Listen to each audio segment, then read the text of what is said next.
Hey, this is JD. Welcome to my channel. What do I have here? An American watch company, Waltham pocket watch. This is a very high-end pocket watch. It's in mint condition at the moment. Let's take a look at the movement. The casing is gorgeous. So I think this is a machine engraving on the casing, and they allow for a signature to come up here. So on this side here, I've got a device I'm going to put. It's a microphone basically to listen to the watch, and I'm going to use my eTimer software to see how well it's running or if there's any issues. But let's open the back of this and you can see it's running quite well. And as you can also see, if I show you the movement quickly, it's a WM Ellery. This is a Waltham pocket watch, and it says WM Ellery, Waltham, Massachusetts, 2888506. So we'll look this one up and see what kind of a movement or a watch it is. And the case looks like it's rolled gold. Again, we'll have a quick look at the case here, but it's a B&B case. It looks like it's probably rolled gold, 14 karat. It's a size 18 pocket watch. It's just gorgeous. Just love this watch. And there's the face again. And it's got the Roman numerals, and then it's got your normal numbers. 24-hour watch. So is this a railroad grade or not? Hard to say, right? So if I use my big long thumbnail, I can open this up, and I know that it's lever set. So if I set the lever, it's lever set, and I'll set that to, what is it? It's actually 136. Let me see, just back that off just a bit. 136, so 136, 130, let's do 137, like that. So 137. Love the lid, the hinged lid on the top here. So this is the crystal and the bezel, and there's engraving in the bezel as well. And there's hinges for the back, as you just saw 2 seconds ago. So that is also gorgeous.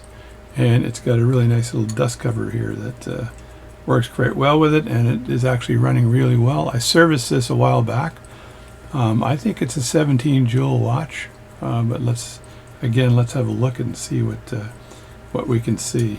And this will be before we actually do a little bit of timing on this watch. And so here we have the data on this watch. It's a Waltham. It's a grade WM Ellery grade, model 1883, and that's a model I saw earlier with another pocket watch I was working on. The production date is April 1886 to September 1886, so it's an old watch. They only did 1,000 of these, which is not a lot for this, and the actual total production of this grade was only 38,000, which is not a lot. So it's a size 18S. It's an 11 jewel watch. I thought it was 15, but it's 11 jewel watch. Open face, and it's a full plate. It's got a church regulator. It surprisingly is not adjusted and not a railroad grade watch, but it is lever set. So I guess the railroad grade watch did not come out at this time in 1886. It came out a little bit later. But it does have a lever set mechanism, which maybe they used it for the railroads, so they could lever set that in the morning and make sure that all the train conductors were on the right time for the right track. So now I'm going to just place this watch face down so you can see the regulator, and I'll put it on the main camera.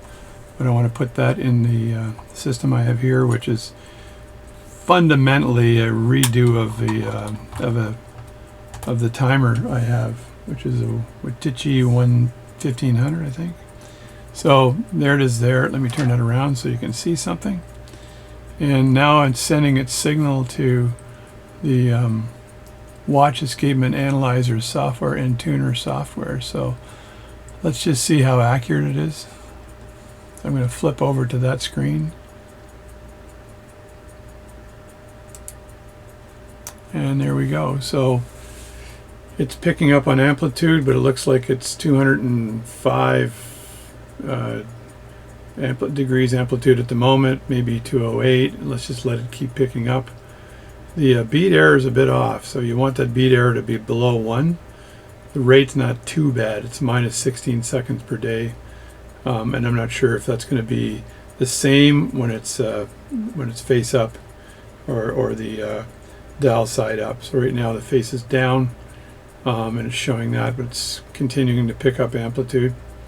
It's at 215 now, which is not that bad. I looked at it with my slow motion camera, and it looked pretty good. The beat error is a little bit big, but I don't think I want to fart with that, as the amplitude and the rate seconds per day is not too bad. So I think that's good, and it's providing a decent signal here, even though I'm talking a lot.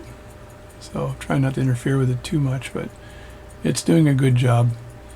So it's, let me see, what do I have here? Yeah, there's the beat error happening here, and the beat error 3.21. But for a real old watch, the adjusting the beat error on this watch wouldn't be worth it, I don't think. I should have looked up the value of this watch, so let's go back and have a look up the value of the watch.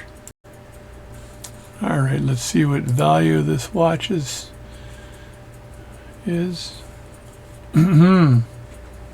Should speak English, would help. Oh, I need to log in first, so we'll do that and be right back. All right, there's the value of the watch. It looks like it's, I'll just shift this window over a bit, see if that helps. Yeah, so it looks like it's retail 205 to 275. So they're not going for a lot of money here, but if you look at the sales here, you can see how that dropped in 2022 and it's starting to pick up again in 2023. So they're still low compared to 2021, where they're a lot higher. So I'm not sure why they were losing value, but they were. So it's not a high valued watch, even though it's a gorgeous watch. So 205 to 275 retail. That's likely what you'd sell it for to your average human. And then for watchmakers, they're not going to pay more than probably 150 for this particular watch.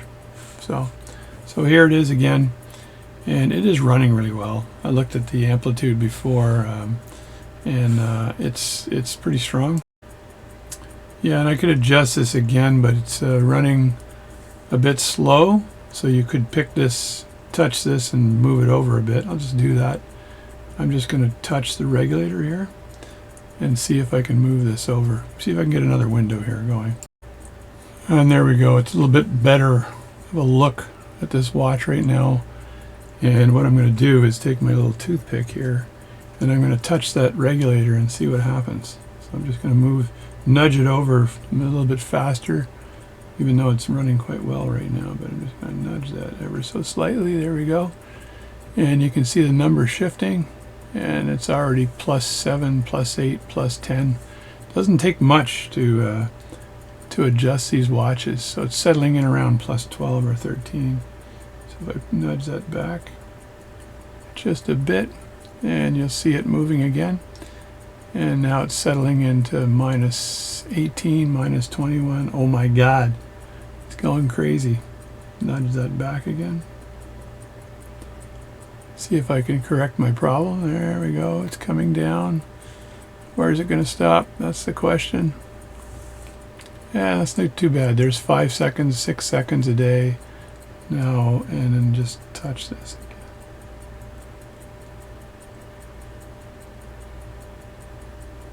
again. I just tapped it this time. See if I can get it running any better. But no, it doesn't want to. It doesn't take much to change the amplitude on these watches. Or sorry, the rate. So there we go. So that was the last tap I did, and that's a little bit better. It's climbing back up to 5 again. I thought I had it. Tap that again here. I know this is exciting stuff. Minus 0.85, 0.9, so minus 2.83, so that's pretty good there. So now you can see how touchy this thing is, right? It's back up to -5. The amplitude is 213 as well, but the beat error is not so great.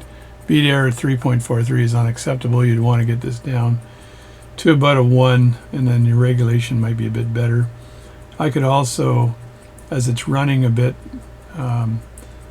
it's running slow right now. I think I've got it all the way over to S for slow, and this is F for fast, and you'd want it in the middle so I could check the actual screws here, because I'd want to be able to move this over while I slow it down, which means I'd have to take the timing screws and turn them out a little bit, maybe 1 turn each, and that would put the regulator more in the middle. So that's how I would deal with that on the balance. I might have to repoise the balance though, because the poising could be off by doing that, right?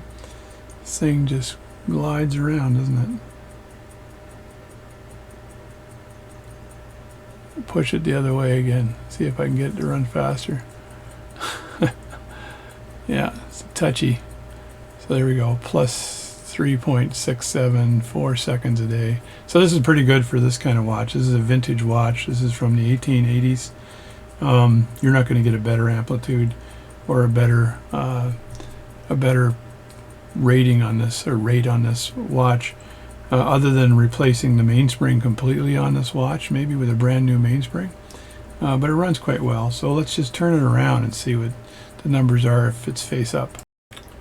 There, as you can see, the amplitude is not as good with the watch face up, and the bead error is still around 3, and the rate minus 16 a day, and I think we're plus something the other way. So I'd have to fix the bead error on this before I could actually regulate it and maybe get a better amplitude with a lower bead error. I know the amplitude would be a lot better, because the bead error effectively is the error between the swing in one direction and how many degrees it swings, and the swing in the other direction and how many degrees it swings. And if it's swinging the exact same rotation in both directions, your bead error would be 0, which means the expansion and contraction of the hairspring are pretty much causing it to be equal in both ways. So someone's probably going to criticize that explanation, but you can see it's minus 44 seconds per day, so that's unacceptable.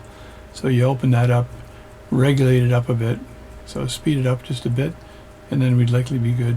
So that's that. It's a gorgeous, gorgeous watch.